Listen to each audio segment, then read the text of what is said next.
Rihanna was born in Barbados and grew up in a small bungalow. She lived in a troubled home with low income. Rihanna had a difficult childhood because she was constantly dealing with the drama from her parents' marital problems and her dad's constant battle with drug and alcohol. Her father would often come home drunk after using all his paycheck on drug and alcohol and beat her mother. Rihanna was once a victim of his beatings when she asked if she could stay 10 more minutes on the beach. On top of that, her father losing his job added an enormous strain on her family. These kind of problems were a constant source of stress in her life and led her to become a very closed person.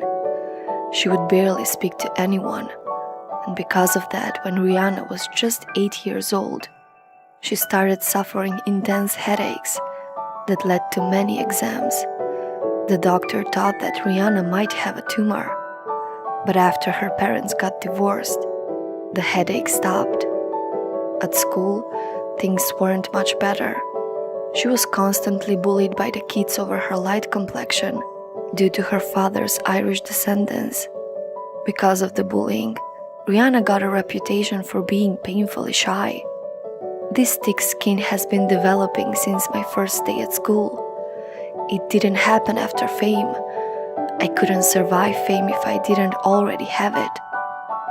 So sometimes, the toughest thing in life is to be vulnerable. How her life changed. At 15, Rihanna fought her shyness and won her high school beauty pageant for singing Mariah Carey's Hero. When she was 16, she caught the eye of the American record producer Evan Rogers during an audition organized by the producer while he was on a vacation in Barbados. He knew that he found someone special.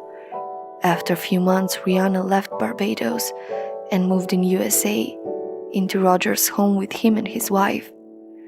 When I left Barbados, I didn't look back. I wanted to do what I had to do, even if it meant moving to America.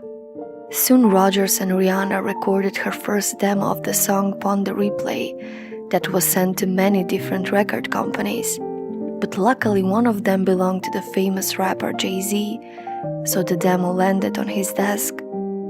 Jay-Z signed her in just one day. It took him 2 minutes to see that she's a star, and as we know today, he was not mistaken. In just a decade, she built her hard-earned career. She became a successful entrepreneur, singer, actress, and fashion idol. Rihanna has sold over 540 million albums worldwide. She won 8 Grammy Awards from 24 nominations. Also, Rihanna is the youngest solo artist to score 14 Billboard music hits. But among the many awards and successes, she's also a humanitarian and has a good heart. In 2006, she formed the Believe Foundation to help terminally ill children. One reason why Rihanna is so successful today, despite the very difficult problems she had growing up and the personal hardships she suffered after her fame, is that she stayed true to herself. It's completely okay to listen what other people in your life have to say, but not if you abandon your own intuition because of it. There'll be times in your life when everything in your mind will be quiet, and the only thing that you'll be able to hear is the beat of your heart. You need to listen to that beat. Otherwise, you'll never understand what it's desperately trying to tell you. People often struggle with low self-confidence and the belief that they're not good enough. So they spend a lot of time focusing on what other people have to say about them and forget who they truly are. You may never be good enough for everybody, but you will always be the best for somebody. When you follow the things that feel great to you, you can never lose.